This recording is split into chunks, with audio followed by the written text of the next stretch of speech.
అలా సీతారామ శాస్త్రి గారి యొక్క జీవిత చరిత్ర రాస్తున్నప్పుడు ఆయన 1986లో ఎంటర్ అయ్యారు.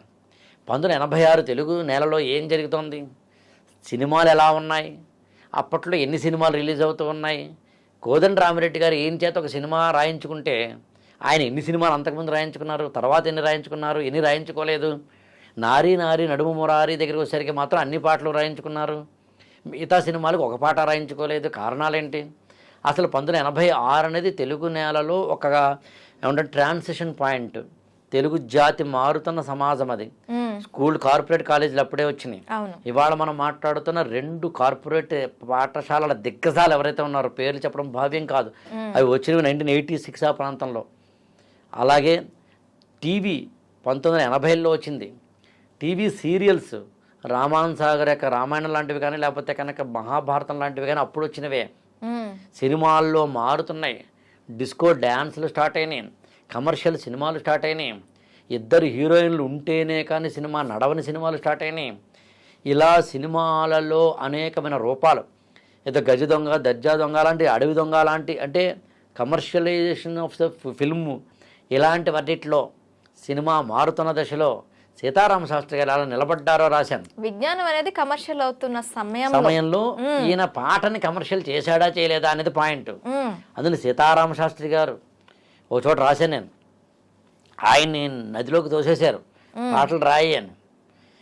దిగిన తర్వాత ఈత రాదు, నేర్చుకున్నాడు ఆయన. అలా అని చెప్పి ఏటి వాళ్ళకో ప్రవాహానికో కొట్టుకుపోలేదు, లొంగిపోలేదు. ప్రవాహానికి ఎదురీదాడు ఆయన, ఎదురీది ఆ గట్టుకు వెళ్ళాడు, కొత్త గట్టుని చూపించాడు, కొత్త పాటని చూపించాడు, కొత్త పదాన్ని చూపించాడు. అంతకుముందు ఎవరు వాడని పదాలు, కొత్త కొత్త పదాలు, కమర్షియలైజేషన్ ఆఫ్ ద సాంగ్స్లో ఈజీగా రాసే కొన్ని క్యాచీ పదాలు ఉంటాయి, అవి కానివి రాశారు. ఇన్ని రకాలుగా ఆయన మనం తీసుకొచ్చాం. అంటే లిటరీ అయింది, సోషలాజికల్ పాయింట్ అయింది.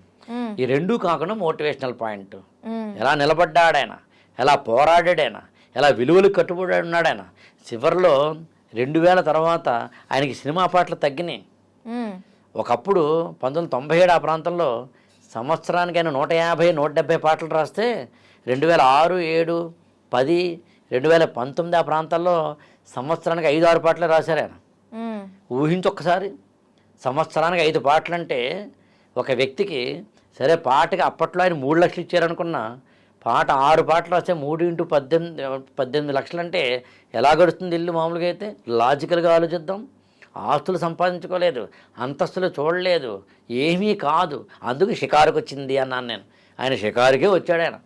ఆయనకి ఏవి పట్టనట్టుగానే ఉన్నాడు, దేనికి లొంగనట్టుగానే ఉన్నాడు, దేన్ని ఖాతరు చేయనట్టుగానే ఉన్నాడు, స్వేచ్ఛాజీవిగానే ఉన్నాడు, కానీ పాటకి బద్ధుడే ఉన్నాడు. సో అందుకని మరి తక్కువ పాటలు రాసినా అవన్నీ హిట్ పాటలే. మరి అలవైకుంఠపురంలో ఉంది, 6 పాటలు 7 పాటలు ఉన్నాయి, ఎవ్రీ సాంగ్ ఈజ్ వండర్ఫుల్, హిట్టే, ప్రతి పాట హిట్టే. కానీ ఎందుకో తెలియదు కానీ సామాజిక వర్గమన అనేది ఇంకొంచెం పెద్ద హిట్ అయింది. అవును, అందులో ఏదో తెలియని ఒక మాధుర్యమో సంథింగ్ కనిపిస్తుంది మనకి. ఏంటంటే చెప్పలేం. సీతారామ శాస్త్రి గారు ఏ సినిమాలో అయినా ఒక పాట రాసినా అది అలా రాశారు ఆయన. సో ఆయన జీవిత విలువల్ని నేర్చుకుందాం, ఆయన సాహిత్య విలువలు నేర్చుకుందాం, ఆయన సామాజిక విలువలు నేర్చుకుందాం. అవన్నీ చెప్పే ప్రయత్నం 20 ఏళ్ళ అనుబంధం ఆయనతో నాకు ఉంది కాబట్టి, కొంత నేను దగ్గరుండి చూశాను కాబట్టి వాటిని కూడా తెలియజెప్పే ప్రయత్నం. యాక్చువల్గా నేను నిజంగా చెప్తున్నాను, ఐ డ్రీమ్లో వచ్చిన చాలా ఇంటర్వ్యూలు మిగతా ఛానల్స్లో కూడా వాటిని కూడా నేను మెన్షన్ చేశాను ఆ బుక్లో. నేను దాదాపుగా ఐ డ్రీమ్లో వచ్చిన జగమంత కుటుంబం ఏవైతే ప్రోగ్రామ్స్ ఉన్నాయో అందులో శాస్త్రి గారే నేరుగా చెప్పారు, క్షణక్షణం సినిమా పాటలు ఎలా రాశారు ఏమిటి, జామురా తెరే జాబిలం అలాంటి పాటలు రాయడం వెనకాల ఏముంది. అది కాదు, అది ఒక రొమాంటిక్ సాంగ్, ఒక రొమాంటిక్ వేలో వెళ్ళచ్చు. కాకపోతే ఒక తల్లి ఒక పిల్లవాడికి బుజ్జగించి పుచ్చుతున్నట్టే ఉంటుంది. లేదంటే ఒక తండ్రి ఒక చంటి పాపని పుచ్చుతున్నట్లు ఆ సాహిత్యం. జాము రాత్రి జాబిలమ్మ. నేను నువ్వేవైతే పదాలు వాడావో అవే రాశాను అందులో. బుక్ చదవలేదు ఆ బుక్ చదవడానికి కూడా నువ్వు నమ్మవు. నాకు తెలిసి నా చేతికి బుక్ ప్రింటర్ నుంచి వచ్చింది 3 గంటల కిందట, నిన్న రాత్రి అంతే. నేను నా మెసేజ్ చేతికి వచ్చిన పెట్టిన 3 గంటల తర్వాత నీ నుంచి మెసేజ్ వచ్చింది చెప్పొచ్చు యాక్చువల్గా చెప్పాలంటే. అది నా లక్. నా లక్ అంటాను, ఎందుకంటే ఐ డ్రీమ్కి నేను ఏదంటాం కదా వాట్ వి కాల్ ఇక్కడ నుంచి కంటెంట్ తీసుకున్నాను కాబట్టి నేను దానికి బద్దుడినే ఉన్నానని చెప్తాను యాక్చువల్గా. అందుకని ఆ పాట జామురాత్రి జాబిలమ్మ ఆ పాట దగ్గరికి వచ్చేసరికి నేను రాసింది ఒక పేరా ఉంటుంది. వాళ్ళిద్దరూ అడవిలోకి వెళ్ళిపోతారు, కింద పడిపోతారు, ఆమె ఒళ్ళంతా మట్టి అయిపోతుంది, చాలా చాలా బబ్లీగా రొమాంటిక్గా చాలా అందంగా అందానికి నిర్వచనంలా కనిపిస్తుంది ఆమె.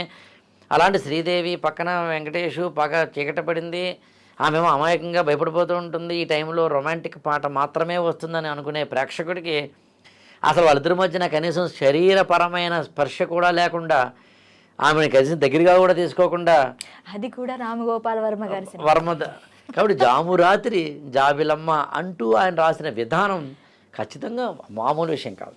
ఇలాంటి చాలా యాక్చువల్గా ఆయన భార్య ఎలా ఉంటుంది అనే దాన్ని 2 సినిమాల్లో రాశారు. మావి చిగురు అనేది ఒకటేను, అలాగే ఆహ్వానం లాంటి వాటిలో రాశారు. అంటే ఎస్వి కృష్ణారెడ్డి గారి యొక్క డైరెక్షన్లో. అసలు భార్య ఎంత అది రాస్తుంటే నాకే కళ్ళ నీళ్ళు వచ్చేసారు.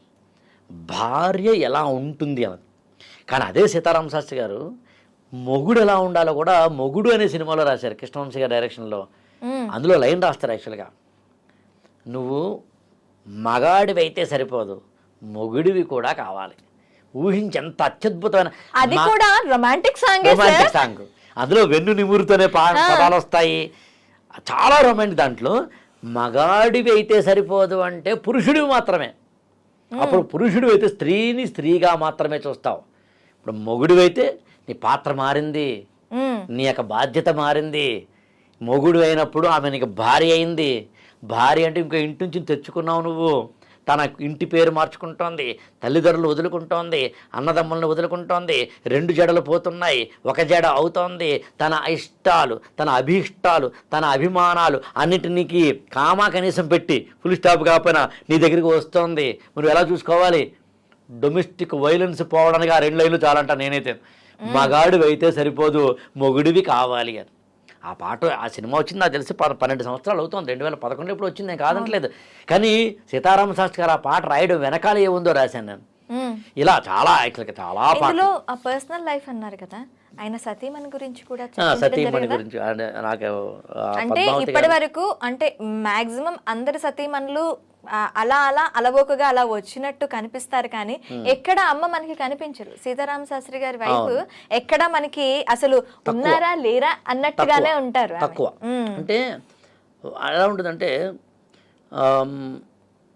శాస్త్రి గారు ఏనాడు కూడా పబ్లిసిటీ, ఆయనకే పబ్లిసిటీ వద్దు, పబ్లిసిటీ ఇతరత్ర ఏం లేవు కాబట్టి వ్యక్తిగత జీవితంలో కూడా పెద్దగా ఏదో ఆస్తులు అంతస్తులు కూడగట్టుకోవడాలు జడావుళ్ళు ఏం లేవు కాబట్టి ఒక సాధారణ మధ్యతరగతి జీవితం అని చెప్తాను నేనైతే. ఇప్పుడు ఇవాళ ఒక సాఫ్ట్వేర్ ఇంజనీరు బీటెక్ చేసిన తర్వాత పెర్ మంత్ ఎంత సంపాదిస్తాడు? ₹1,00,000. అంటే నేను అనేది ఒక రేంజ్. మామూలు కూడా సాఫ్ట్వేర్ అంటే మినిమం 1 lakh, ఒక అంటే సంవత్సరానికి 12 లక్షలు. ఇవాళ మొన్ననే బీటెక్ చేసిన 23 ఏళ్ల కుర్రాడు లేదా కుర్రదానికి సంవత్సరానికి 25-20 లక్షలు ఈజీగా సంపాదించే రోజుల్లో 33 సంవత్సరాల కెరీర్ కలిగిన ఆయన పాటకి 2 లక్షలు 3 లక్షలు, అది కూడా రాసిన ఇందులో. మొదటి పాటకి ఆయన ఎంత రెమ్యునరేషన్ ఇచ్చారు, ఏ పాటకి ఎంత రెమ్యునరేషన్ పెరిగింది, ఏ పాటకి ఎంత రెమ్యునరేషన్ పెరిగింది. మీరు ఎలా చెప్తూ ఉంటే నాకు ఇప్పుడే బుక్ తెలిసి మాట్లాడుతానన్నట్టుంది. నాకు ఆ కెరీర్ గ్రాఫ్లు రాయడం ఐఏఎస్ కోచింగ్ కదా, ప్రతిదాన్ని అలా ఎక్స్ప్లెనేటరీగా జస్ట్ క్యాజువల్గా రాయడం ఇష్టం ఉండదు. ఆయన ఫస్ట్ పాట తీసుకున్న రెమ్యునరేషన్ ₹1,500. సిరివెన్నెల అనే పాటకి ఆ రోజుల్లో 1986లో పాట ఒకదానికి ₹1,500 తీసుకున్నారు ఆయన. అక్కడ నుంచి ఆయన చివరికి వచ్చేసరికి పాటకి ₹3 లక్షలు తీసుకున్నారు. ఈ కెరీర్ గ్రాఫ్ కూడా ఏ సినిమా నుంచి మారింది, ఏ డైరెక్టర్ పెంచారు, ఈయన ఏనాడు డబ్బులు అడగలేదు. ఆయనకి పెంచబడిందే తప్ప ఆయన ఎప్పుడు కూడా పెంచమని అడగలేదు. ఓ సో ఎలా జరిగింది ఈ ప్రాసెస్లో అంటే సాధారణంగా సినిమాల్లో అంటే సినిమా రంగం రాజకీయ రంగంలో డిమాండ్స్ ఉండవని నమ్ముతాను నేను.